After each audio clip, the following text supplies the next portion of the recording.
কমলিকা দেবী তার দুই ছেলে শেখর ও মোহন এবং একমাত্র মেয়ে অর্পিতাকে নিয়ে জঙ্গলপুর গ্রামে বসবাস করে। কমলিকা দেবী ছিল অত্যন্ত লোভী এবং রাগী প্রকৃতির মানুষ। সে সবসময় চাইতো যে দুটো ধনী বৌমা বাড়িতে নিয়ে আসবে, যাতে তার দুই বৌমা নিজের বাড়িটা একদম যৌতুকে ভরে দেয়। কিন্তু কমলিকা দেবীর বাড়িতে কোনো কিছুরই অভাব ছিল না।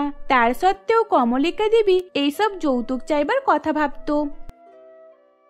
এমনই একদিন অর্পিতা তার মাকে বলে, মা বলি আমার তো কলেজ শেষ হয়ে এলো, তুমি কবে শেখর দাদার আর মোহন দাদার বিয়েটা দেবে বলো তো? আর হ্যাঁ, বৌদি আনতে হলে কিন্তু ধনী পরিবারের মেয়েকেই আনবে। হ্যাঁ রে মা, হ্যাঁ, সে আর বলে আমি জানি না ভেবেছিস? সে তো আমি আগে থাকতেই ঠিক করে রেখেছি, বৌমা আনতে হলে আমি ধনী পরিবারের মেয়েকেই নিয়ে আসবো। মা তুমি কিন্তু যৌতুকের কথা ভুলে যেও না, দুই বৌদি যেন আমাদের পুরো বাড়িটাকে ভরে দেয়। যৌতুকে আমাদের তাহলে কত প্রশংসা হবে বলো তো? পাড়া প্রতিবেশী সকলেই তো একদম ফুলে জ্বলে উঠবে।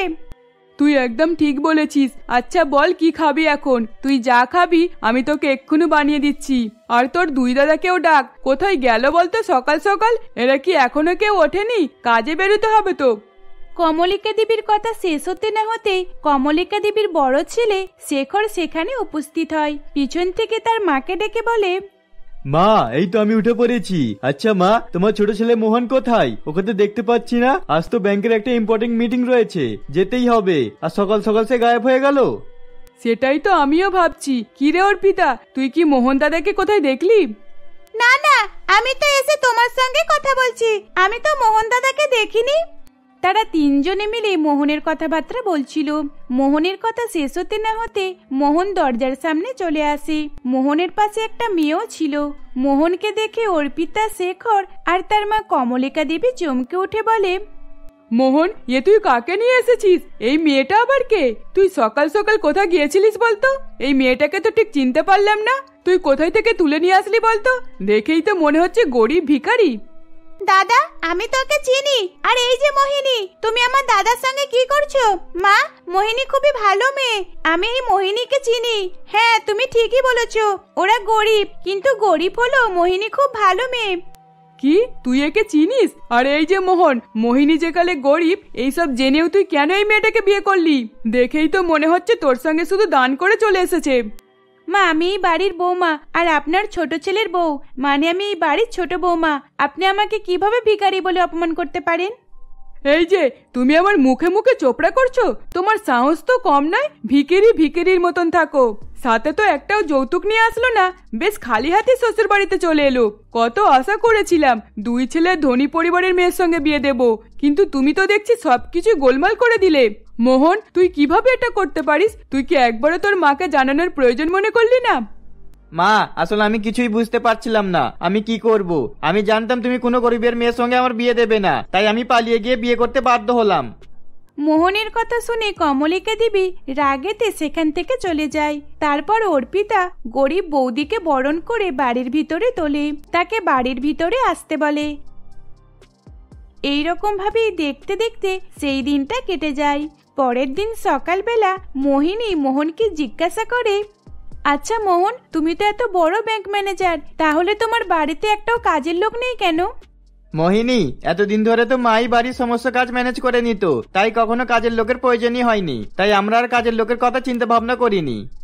তাদের কথা শেষ হতে না হতে সেখানে কমলিকা দেবী চলে এসে বলে, এই যে তুমি কি ভেবেছো আমার ছেলের মাথাটা খাবে?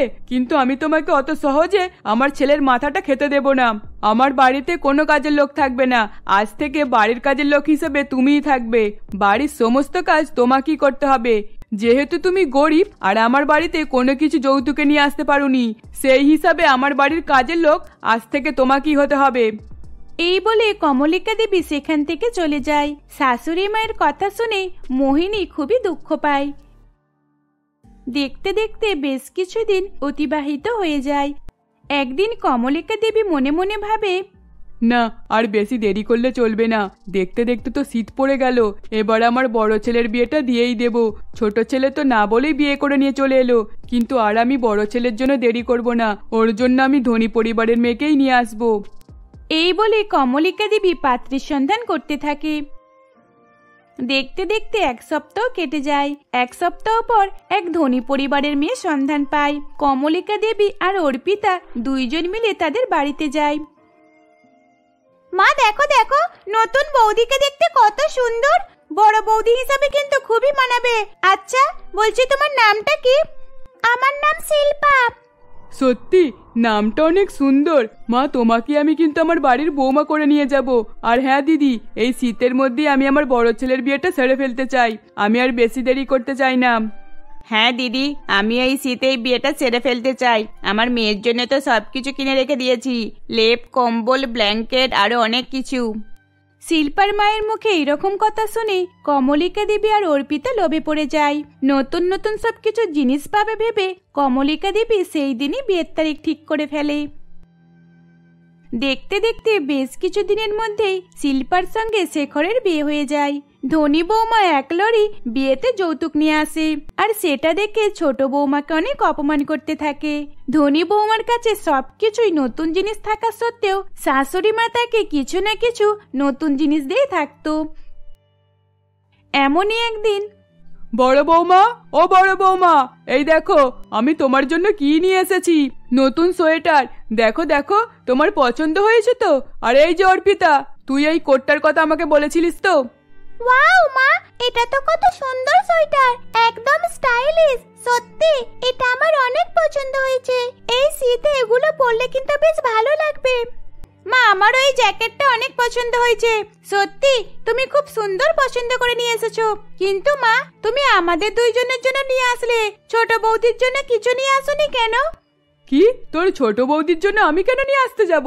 আমার কাছে এত টাকা নেই যে তোর ছোট বৌদির জন্য আমি কিছু জিনিস নিয়ে আসতে পারবো না। বাড়ির কাজের লোক কাজের লোকের মতোই থাকবে, আর কাজের লোকের জন্য আমি কোনো জিনিস আনবো না।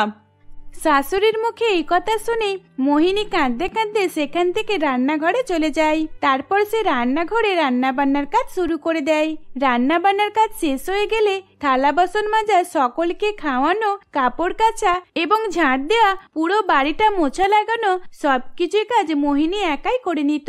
একটুকুও কোথাও যদি ভুল হতো, শাশুড়ি মা কমলা দেবী তাকে মারধর করা শুরু করে দিত। এইরকম ভাবে দেখতে দেখতে আরো বেশ কিছুদিন অতিবাহিত হয়ে যায়। একদিন শেখর সময় মতো অফিসে চলে যায়, কিন্তু মোহন অফিসে যেতে তার অনেকটা লেট হয়ে যায়, যার কারণে সে তাড়াহুড়ো করে অফিসে যাবে বলে বার হয়। তাকে তাড়াহুড়োতে বার হতে দেখে মোহিনী বলে, মোহন, তুমি এত তাড়াহুড়ো কেন করছো? একটু আসতে যাও। এত তাড়াহুড়ো গেলে রাস্তাঘাটের ব্যাপার, যদি কিছু হয়ে যায় তুমি অত তাড়াহুড়ো করো না।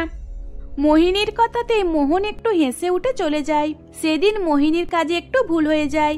রান্না বান্নাতে বেশি নুন হয়ে যাবার কারণে শাশুড়ি মা তাকে মারধর করতে থাকে, মোহিনীর উপর অনেক অত্যাচার করতে থাকে। অত ঠান্ডার ফলেও তাকে ঠান্ডা জলে চুবিয়ে ধরে রাখতো, তারপর ঘাড় ধাক্কা মেরে তাকে দরজার বাইরে বার করে দেয়। তখন মোহিনী ঠান্ডাতে থরথর করে কাঁপতে কাঁপতে বলে, মা, মা আমাকে ক্ষমা করে দিন। আমি আর এরকম ভুল করব না। আমাকে ক্ষমা করে দিন। আমার খুব শীত লাগছে। মা, দয়া করে একটা চাদর দিন আমাকে। আমাকে বাড়ির ভিতরে ঢুকতে দিন। আমি এরকম ভাবে থাকতে পারছি না মা। মোহিনীর এত কাকুতি মিনতি করাতেও মোহিনীর শাশুড়ি মা, ননদ এবং বড় যা তারা কিছুই বলে না, সোজা দরজা বন্ধ করে দেয় এবং তারা বাড়ির ভিতরে ঢুকে যায়।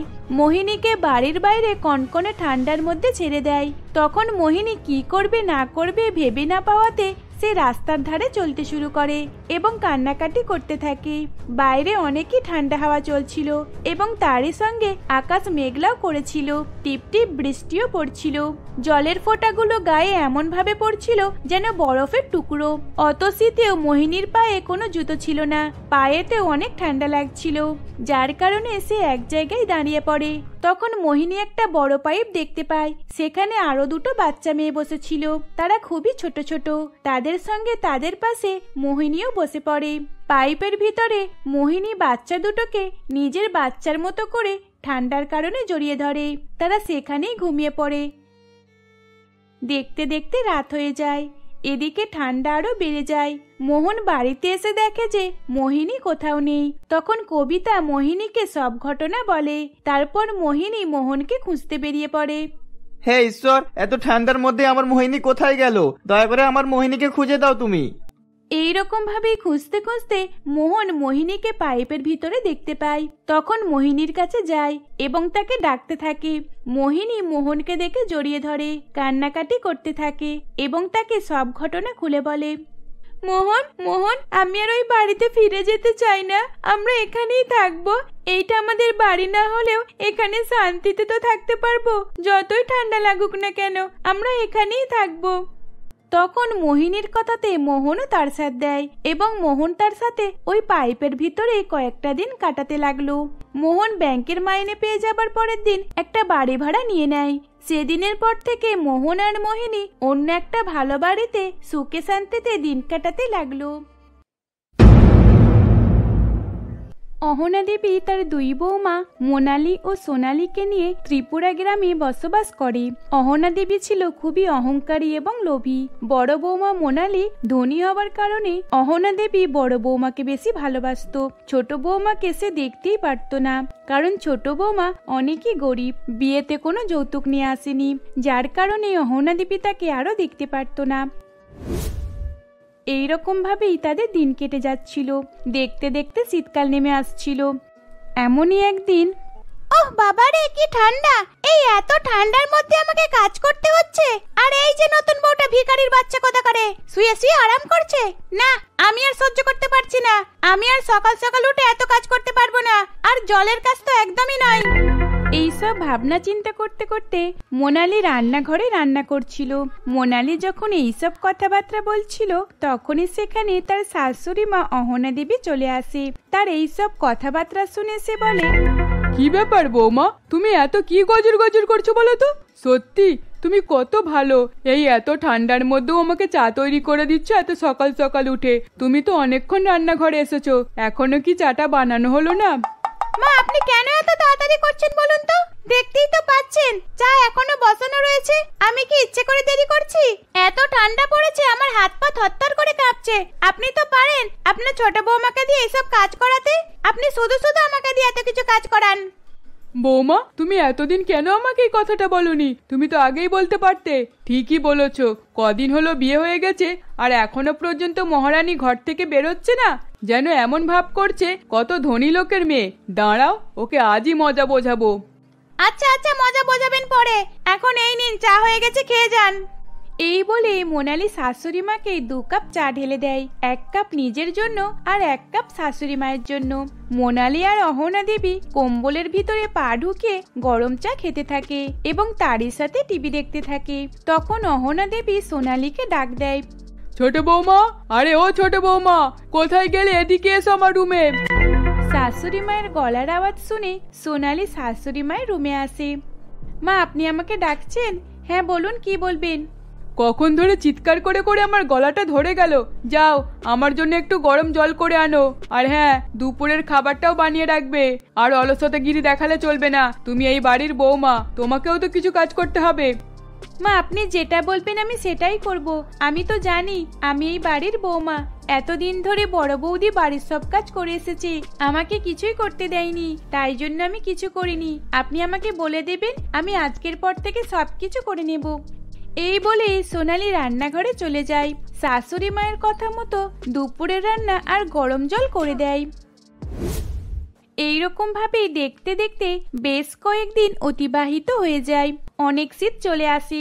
শীতের সকালে উঠতে গেলে ঠান্ডায় হাত পা জড়ো হয়ে যায়। কিন্তু অহনা দেবী আর তার বড় বৌমা মোনালি 10টা-11টার কমে রুম থেকে বার হতো না। সকাল সকাল উঠে সোনালী বাড়ির সমস্ত কাজ মিটিয়ে নিত। এমনই একদিন সোনালী সকাল 6টা বাজতে উঠে থালা বাসন মাজতে যায়। তখন এসে ঠান্ডা জলে হাত দেয়। ও বাবারে, এত ঠান্ডা! আমি তো কখনোই ভেবে দেখিনি জলটা এত ঠান্ডা হতে পারে। উফ, সত্যি আমার হাতটা যেন কেটে গেল। এত সকাল সকাল থালা বাসন মাজতে গেলেও তো কষ্ট হয়। থাক, কি আর করা যাবে, বড় বৌদি তো এখন ঘুম থেকেই উঠবে না। তার থেকে ভালো আমি মেজে নিই, তারপর মায়ের জন্য গরম চা বানিয়ে রাখবো।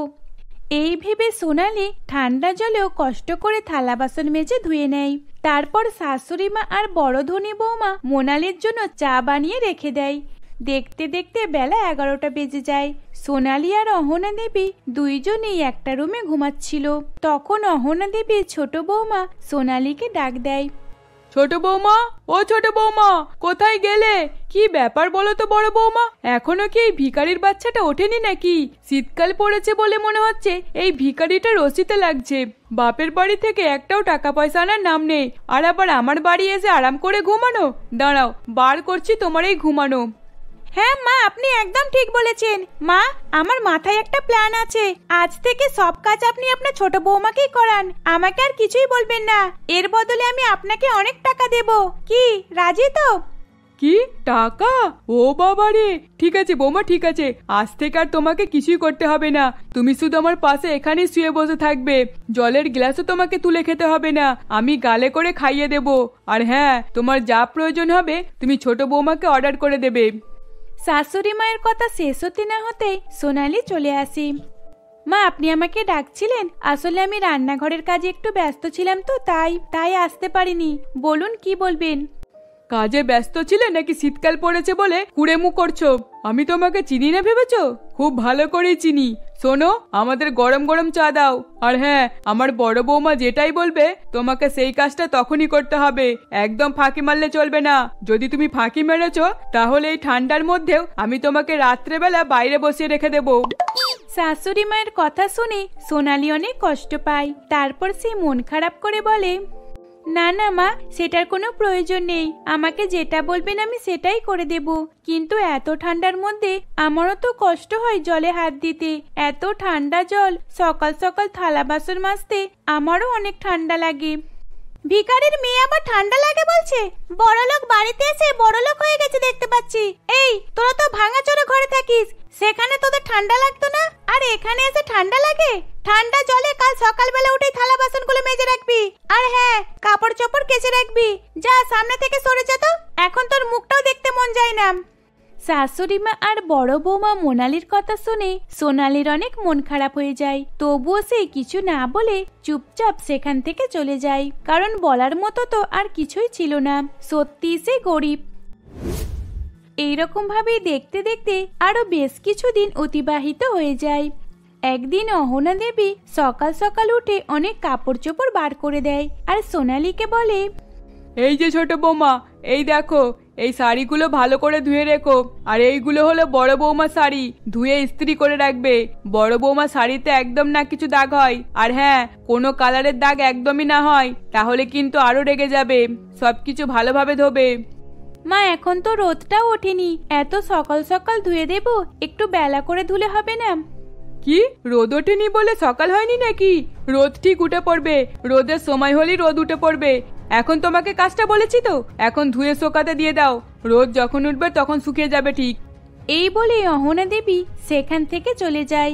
শাশুড়ি মায়ের কথা শুনে সোনালি সকালবেলা ঠান্ডা জলে কাপড়গুলো কেচে ঠান্ডা জলে ধুতে থাকে। কাঁপতে কাঁপতে সোনালি মনে মনে বলে, হে ঈশ্বর, তুমি কেন এত কষ্ট দিচ্ছ আমাকে? এত ঠান্ডাকালে কি এত ঠান্ডা জলের মধ্যে কোনো কাজ করা যায়? আমিও তো মানুষ, কেন এরা বোঝে না আমার কষ্ট হয়? আমাকেও ঠান্ডা লাগে। না না, এত ঠান্ডা পড়েছে, আর মা তো আমাকে কোনো শীতের জিনিসও দেয়নি। সুজয় যখন শহর থেকে আসবে তখন আমি শীতের জিনিস নিয়ে আসতে বলবো। এইসব ভাবনা চিন্তা করতে করতে সোনালি কাপড় চোপড়গুলো কেচে শোকাতে দিয়ে দেয়। এইরকম ভাবেই দেখতে দেখতে আরো বেশ কিছুদিন অতিবাহিত হয়ে যায়। আসলে সোনালি আর মোনালের স্বামী শহরে কাজ করত, তাই জন্য তারা বছরে একবার করেই বাড়িতে ফিরত। এমনই একদিন সোনালি সুজয়কে ফোন করে বলে, হ্যালো সুজয়, বলছি এত ঠান্ডা পড়েছে, আমার তো কোনো শীতের জামা কাপড় নেই। তুমি যখন বাড়িতে আসবে তখন আমার জন্য শীতের সোয়েটারটা কিনে নিয়ে আসবে। কেন সোনালি, মা কি তোমাকে কিছু কিনে দেয়নি? ঠিক আছে, আমি তোমাকে টাকা পাঠাচ্ছি, তুমি কিনে নেবে। না হলে আমি কবে যাবো না যাবো ততদিন করতে তো আরো শীত বেড়ে যাবে, তাই না?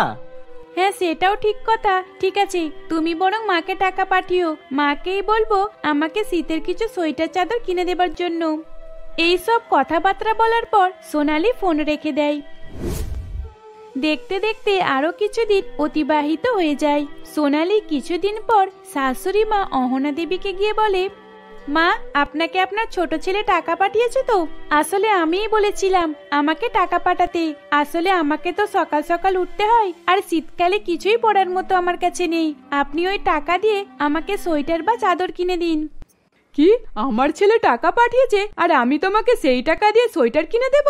তুই ভাবলি কি করে? ও তো আমার জন্য টাকা পাঠিয়েছে। এই বড় বৌমা, চলো চলো, আজকে শপিং করতে যাওয়া হবে। নতুন কিছু সোয়েটার বা শাল কিনে নিয়ে আসবো। হ্যাঁ মা, আপনি একদম ঠিক কথা বলেছেন। আমিও তো শপিং করার কথাই ভাবছিলাম। আসলে পুরাতন সোয়েটারটা অনেকই পুরাতন হয়ে গেছে, নতুন আরো 2-3টে কিনে নেব। চলুন তাহলে। অহনা দেবী আর ধনী বৌমা মোনালি শপিং করতে বেরিয়ে যায়, কিন্তু তারা সোনালির জন্য কিছুই কেনাকাটা করে না। যা কেনে সবকিছু নিজেদের জন্যই কিনে নিয়ে আসে। সেটা দেখে সোনালি অনেকই মন খারাপ করে, তার চোখে জল চলে আসে।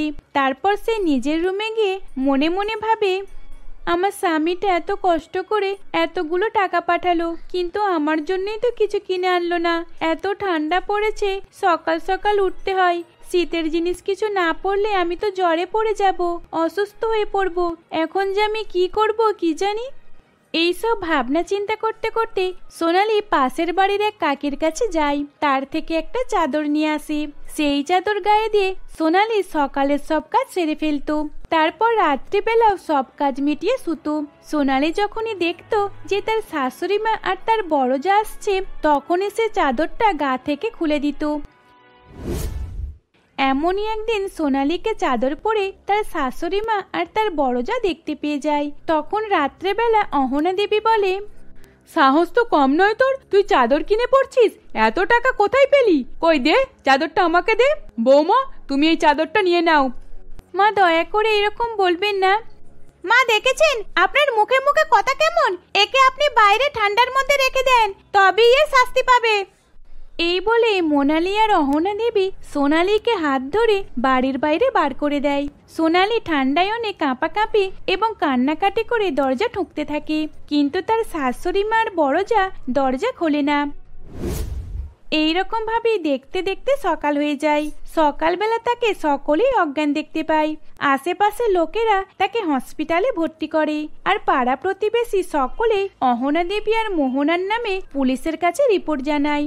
জেলের ঘানি টানার ভয়ে তারা দুই শাশুড়ি বৌমা তাদের নিজেদের ভুল মেনে নেয় আর সোনালীর কাছে ক্ষমা চেয়ে নেয়। তারপর সোনালী তাদেরকে মাফ করে দেয়। সেদিনের পর থেকে তারা সকলে হাসি খুশিতে দিন কাটাতে থাকে।